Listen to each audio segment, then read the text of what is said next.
In fact, segment tonight, as we reported last night, there's a split in the Republican Party. On one side are libertarians like Rand Paul, who object to the NSA snooping and the American intrusion overseas. On the other side, people like Christie and Congressman Peter King, who believe national security and bringing the fight to the enemy is most important. At least King believes in bringing the fight to the enemy. We don't know about Christie on foreign affairs yet. Joining us now from Washington, Fox News analyst Charles Krauthammer. Do you believe there is going to be a civil war within the Republican Party?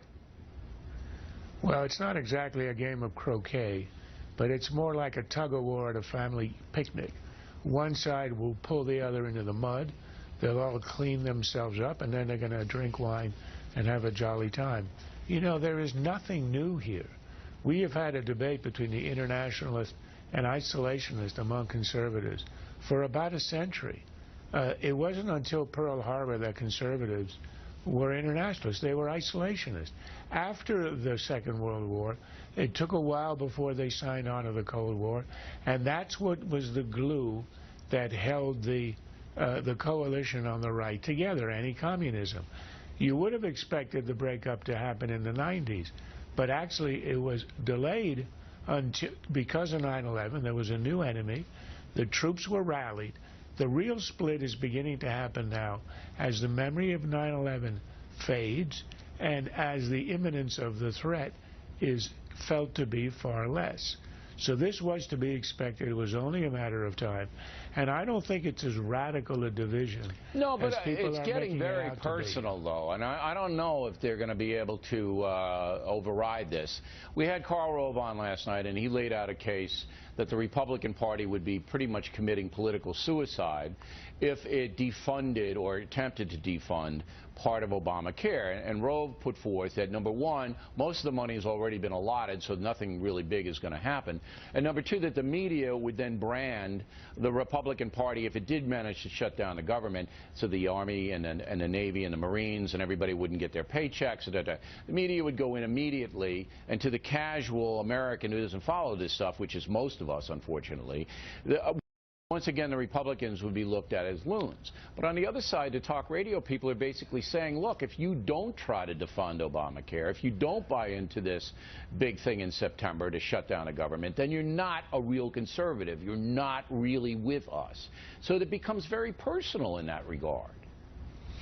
You got to make a distinction between two sets of issues. The one on principle is the idea of intervention, the national security state, what the NSA ought to be allowed to do and not to do, how to use the drones. That is a significant issue. That's a matter of principle. There are divisions. I do think it's exaggerated because it's much more a matter of degree. It isn't a matter of black or white. The other issue, the one you're talking about now, I think is a ginned up issue for this reason. It's all about tactics. It's not about what do you think about Obamacare. The tactic that these brave people are telling us we have to do is to jump off a cliff so we can show our manhood. There is, unless you believe that you are ready to shut down the government, unless you're ready to deliver on the threat, you don't go near there. And we know that every time Republicans in opposition have threatened to shut down the government, they've had to blink because it turned against them. If I thought it would work, I would support it. There is not one chance in 100 that the threat of shutting down the government is going to succeed. You and Rove agree.